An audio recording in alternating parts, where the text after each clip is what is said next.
नाज़रीन अस्सलाम वालेकुम वरहमतुल्लाहि वबरकातुहू। सीधी बात की ताज़ा तरीन खबरों में आपका इस्तकबाल है। आइए सबसे पहले आज की सुर्खियों पर नजर करते हैं।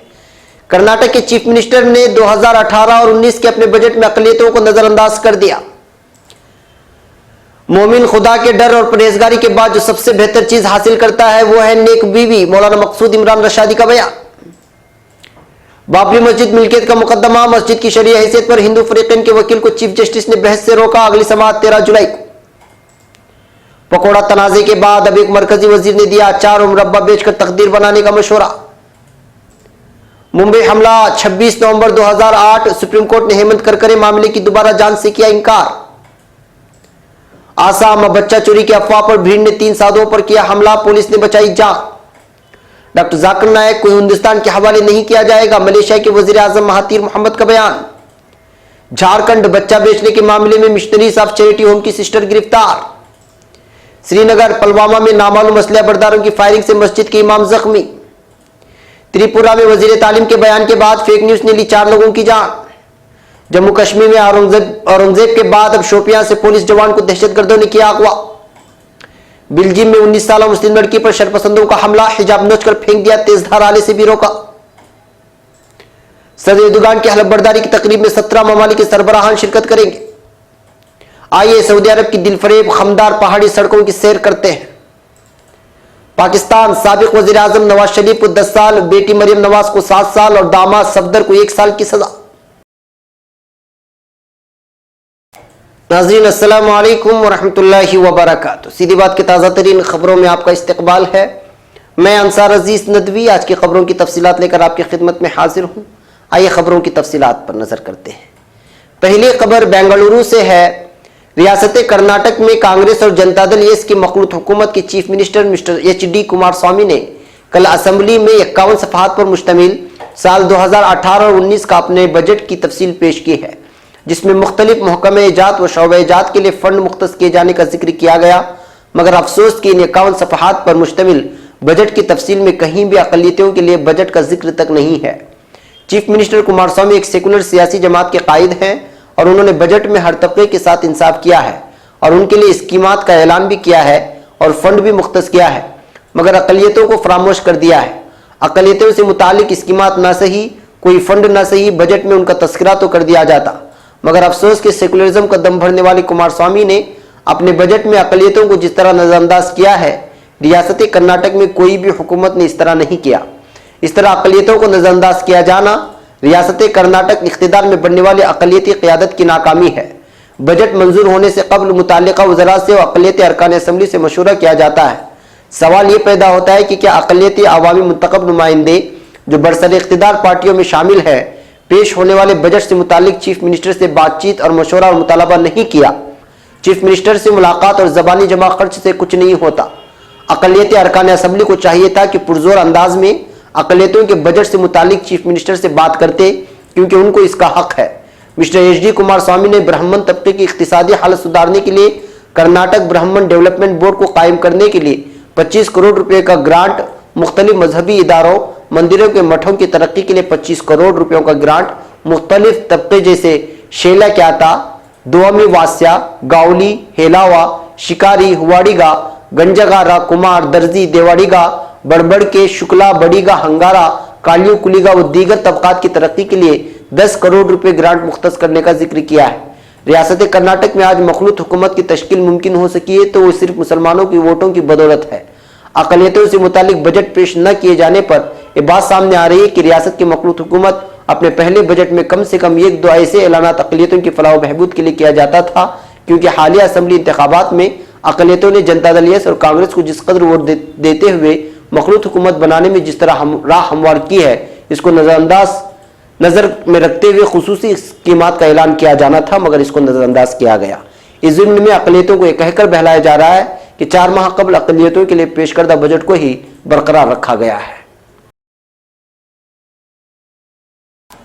अब खबर बेंगलुरु से। आज के इस पुरफितन दौर में ज्यादातर मसाइल ऐसे हैं जिनसे नौजवानों की जिंदगियां तबाह हो रही हैं। माँ बाप भी इसका सद्देबाब करने से कासिर हैं। एक मसला हल नहीं होता कि दूसरा पैदा हो जाता है। आज के नौजवान लड़के लड़कियां माँ बाप के लिए जहमत बन गए हैं। इनमें खुद माँ बाप भी बड़े कसूरवार हैं। माँ बाप बच्चों के मुस्तकबिल के लिए भारी भारी फीस जमा करके कॉलेजों और यूनिवर्सिटियों में दाखिल करवाते हैं, लेकिन औलाद इंजीनियर और डॉक्टर बनने से पहले आशिक बन जाते हैं। नौजवान लड़कियों से ताल्लुकात पैदा करते हुए अपने मकासद को फरामोश कर देते हैं। यह इश्क का रोग बदनिगाही से पैदा होता है और बदनिगाही निकाह से दूरी का सबब पैदा होती है। इन ख्यालात का इजहार आज बाद नमाज जुमा को होने वाली इज्तिमाई निकाह की महफिल जामिया मस्जिद बेंगलुरु सिटी में मौलाना मोहम्मद मकसूद इमरान साहब रशादी इमाम खतीब जामिया मस्जिद सिटी ने किया। आपने मजीद कहा कि जब आज जितने जराइम हैं अक्सर व बेशतर तजर्रुद की ज़िंदगी से ही वाबस्ता है, इसलिए आप सल्लल्लाहु अलैहि वसल्लम ने निकाह की तलकीन फरमाई ताकि तमाम मुखरिब अखलाक व आदात का सद्देबाब हो सके। फरमाया, लड़का जब 7 साल का हो जाए तो नमाज की तलकीन करो, 12 साल का हो जाए तो बिस्तर अलग कर दो और 16 साल का हो जाए तो निकाह कर दो। लेकिन हमारे माशरे में 25 साल तक नौजवान को बच्चा ही समझा जाता है। माँ बाप को इसकी शादी की तरफ कोई तवज्जो दिलाता है तो कहा जाता है कि अभी बच्चा, उसकी उम्र क्या है। यही बच्चे जब बड़े बड़े कारनामे अंजाम देने लगते हैं तो माँ बाप की नींदें हराम हो जाती हैं। अब खबर नई दिल्ली से।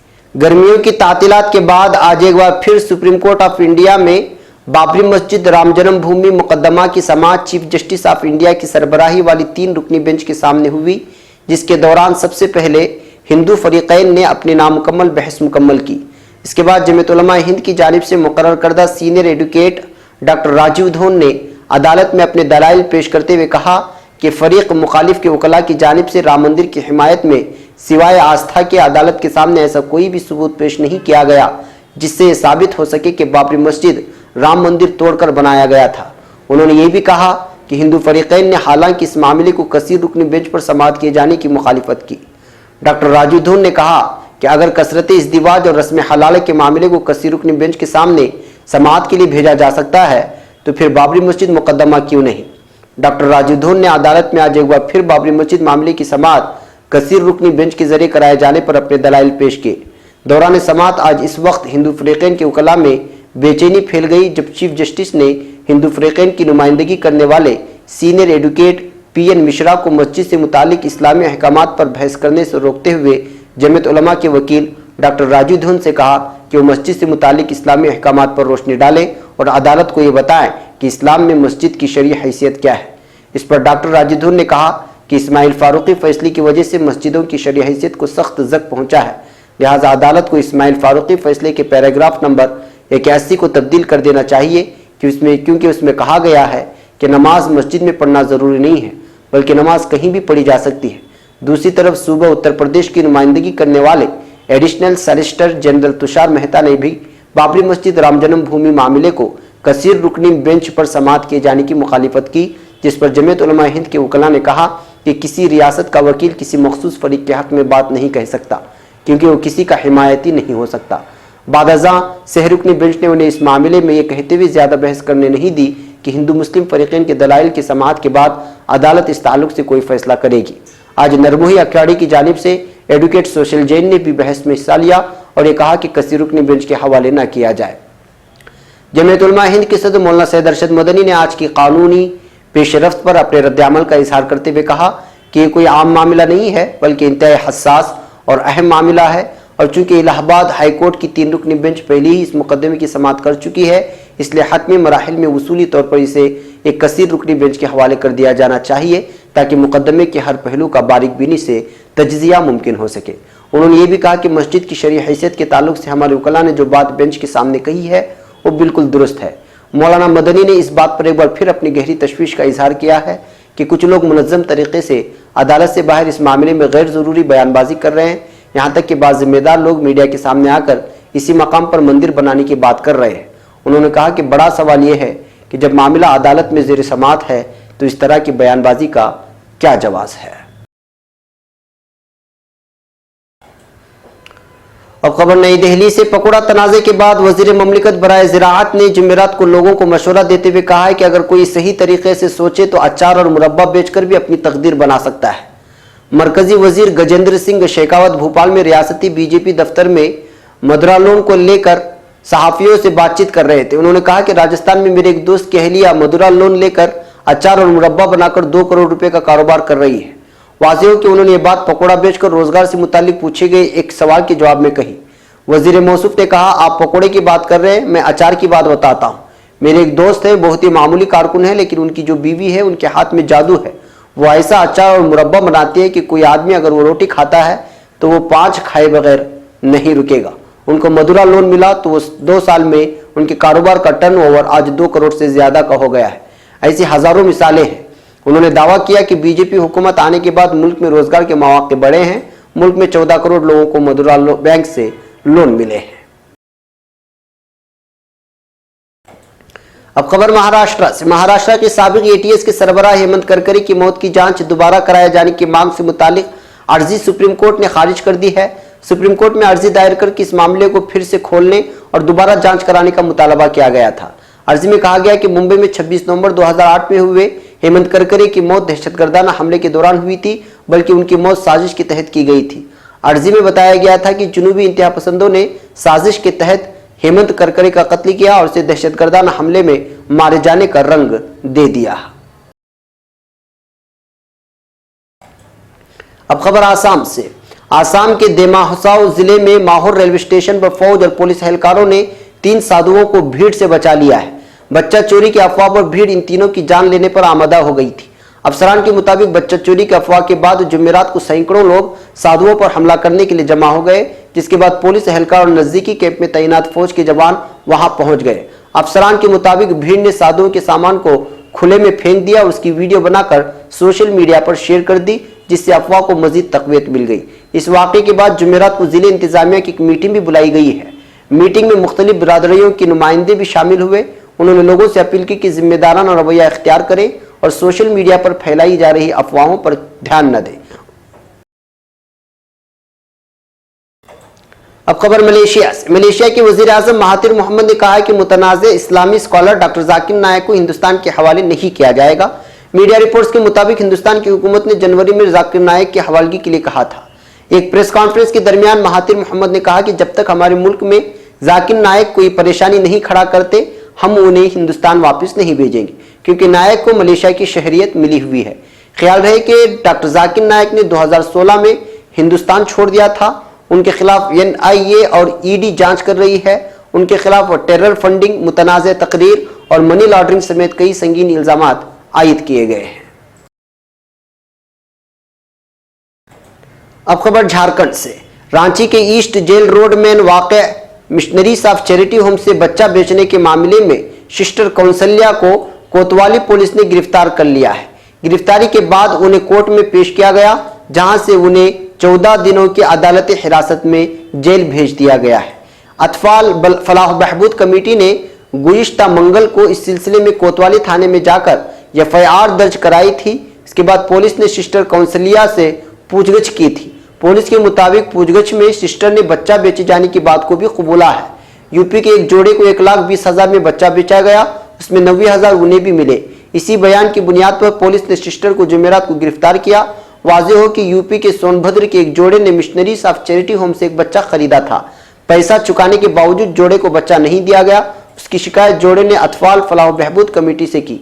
कमेटी ने जब पूरे मामले की जांच की तो मिशनरीज ऑफ चैरिटी होम में बच्चा बेचने का मामला सामने आया। कमेटी के मुताबिक अब तक यहां से 5 बच्चे बेचे जा चुके हैं। पुलिस मामले में आगे की तफ्तीश में मसरूफ है। अब खबर श्रीनगर से। जुनूबी कश्मीर के जिला पुलवामा में जुमा की सुबह नामालूम बंदूक बरदारों ने एक मकामी मस्जिद के इमाम पर गोलियां चलाकर उन्हें शदीद तौर पर जख्मी कर दिया है। रियासती पुलिस ने हमले के लिए जंगजुओं को जिम्मेदार ठहराया है। कश्मीर जोन पुलिस के ऑफिशियल ट्विटर अकाउंट पर कहा गया, जंगजुओं ने आज सुबह पुलवामा के पारीगाम में एक आम शहरी पर गोलियां चलाई। उसे इलाज मुआलजे के लिए अस्पताल में दाखिल किया गया है। सरकारी जराये ने बताया कि नामालूम बंदूक बरदारों ने जुम्मा की सुबह पारीगाम में मौलवी मोहम्मद अशरफ ठोकर की टांगों को निशाना बनाकर गोलियां चलाई। उन्होंने बताया मोहम्मद अशरफ जिला अनंतनाग के बजेहाड़ा के रहने वाले हैं। गोलियां लगने से उनकी दोनों टांगें जख्मी हुई हैं। अब खबर नई दिल्ली से। ऐसे वक्त में जब मरकजी हुकूमत ने फेक न्यूज का मुकाबला करने के लिए सख्त कदम उठाने की बात कही है, त्रिपुरा में बीजेपी हुकूमत के वजीर फेक न्यूज को शह देते नजर आए।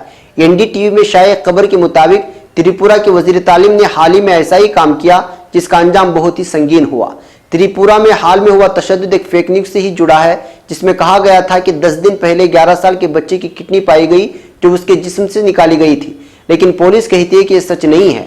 बताया जाता है कि रियासत के वजीर तालीम रतनलाल नाथ ने कहा कि मुझे लोकल लोगों ने बताया कि लाश पर 2 कट लगे थे जहां से गुर्दे निकाले गए। ये खौफनाक है। वजीर के बयान के 48 घंटे के अंदर इस फेक न्यूज ने 4 लोगों की जान ले ली, क्योंकि उनके बयान को मकामी अखबारों ने शाये किया और उसका वीडियो क्लिप वायरल हो गया। वजीर का बयान पुलिस की एडवाइजरी के बरअक्स था, जिसमें कहा गया है कि पोस्टमार्टम रिपोर्ट से पता चला है कि किडनी और लीवर जिस्म के अंदर ही थे। जब एनडीटीवी ने राब्ता किया तो वजीर जी ने अपने सियासी मुखालिफिन को तनकीद का निशाना बनाया। खबर के मुताबिक इस अफवाह में जिन 4 लोगों की जान गई उनमें से एक फनकार सकांता चक्रवर्ती भी थे, जिनको पीट पीट कर मार डाला गया था। अब खबर जम्मू कश्मीर से। जम्मू कश्मीर पुलिस के कांस्टेबल को दहशतगर्दों ने जुमेरात के रोज अगवा कर लिया है। बताया जा रहा है कि अगवा किए गए जवान का नाम जावेद अहमद डार है, जो अब यह खबर मिल रही है कि उनकी लाश भी मिल चुकी है। वो जब मेडिकल स्टोर पर जा रहे थे तभी 3 लोगों ने उन्हें अगवा कर लिया। पुलिस ने बताया कि जवान को कचोडरा गांव से अगवा किया गया था। जांच और तलाश शुरू कर दी गई थी। अगवा के पीछे हिजबुल मुजाहिदीन का हाथ बताया जा रहा है। उन्होंने मजीद कहा कि दहशतगर्द सेंट्रो कार में आए थे और उसी में कांस्टेबल को भी ले गए। वाज़ेह हो कि कचडोरा गांव में ही सिक्योरिटी फोर्स ने इस साल अप्रैल में 5 दहशतगर्दों को फायरिंग में मार गिराया था। काबिल गौर है कि तकरीबन 1 माह कबल फौज के जवान राइफलमैन औरंगजेब को दहशतगर्दों ने अगवा करने के बाद उसका कत्ल कर दिया था और अब जावेद अहमद डार का कत्ल कर दिया गया है। अब खबर बेल्जियम से। बेल्जियम में मुस्लिम लड़की पर हमला करने का एक ताज़ा वाकया पेश आया है, जिसकी वजह से वहां की मुस्लिम कम्युनिटी के दरमियान खौफ व हरास का माहौल पाया जा रहा है। मीडिया रिपोर्ट्स के मुताबिक एक 19 साल लड़की घर जाने के लिए पैदल जा रही थी कि घात लगाए कुछ शरपसंदों ने उसको घेर लिया और हमला करके हिजाब नोच कर फेंक दिया। यही नहीं, एक हमलावर ने लड़की को लात मारकर जमीन पर भी गिरा दिया और फिर उस पर तेज धार आले से हमला कर दिया, जिसमें वो जख्मी हो गई। मीडिया रिपोर्ट्स के मुताबिक वाकया बेल्जियम की राजधानी ब्रसेल्स के नजदीक इलाका एंडल्स में पेश आया।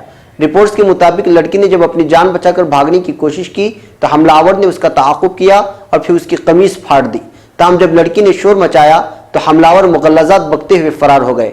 हमलावरों ने इस्लाम मुखालिफ बातें भी कही थी।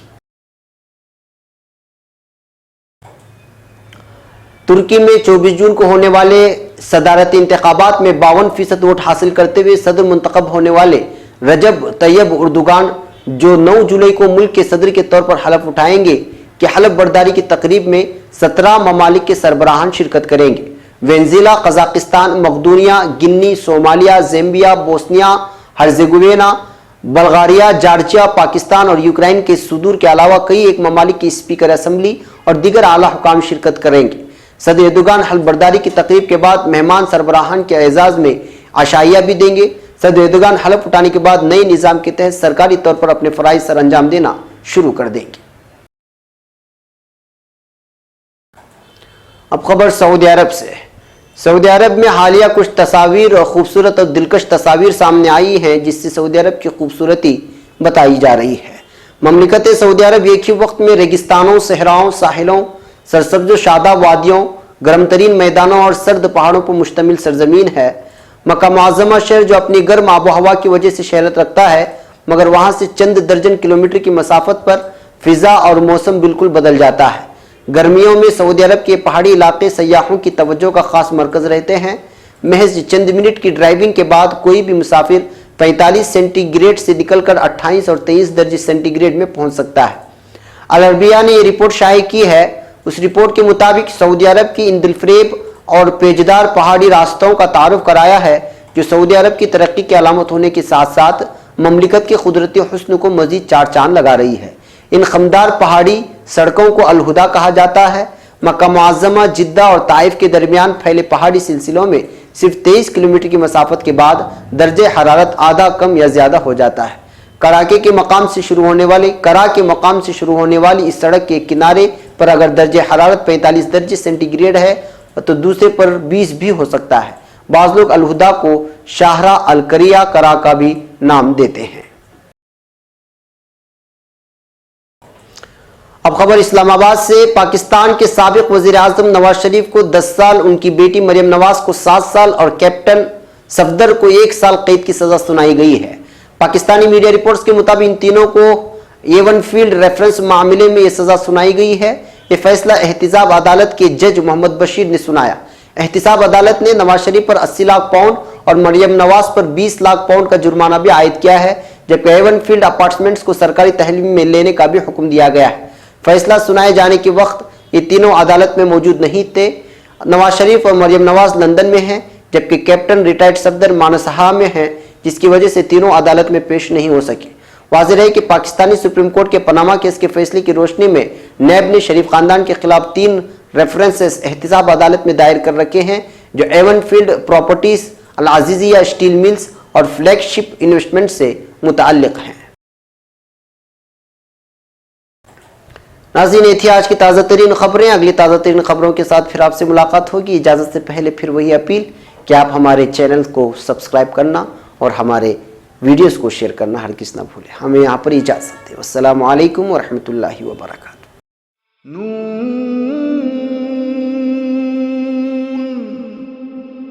वल क़लमि वमा यस्तूरून।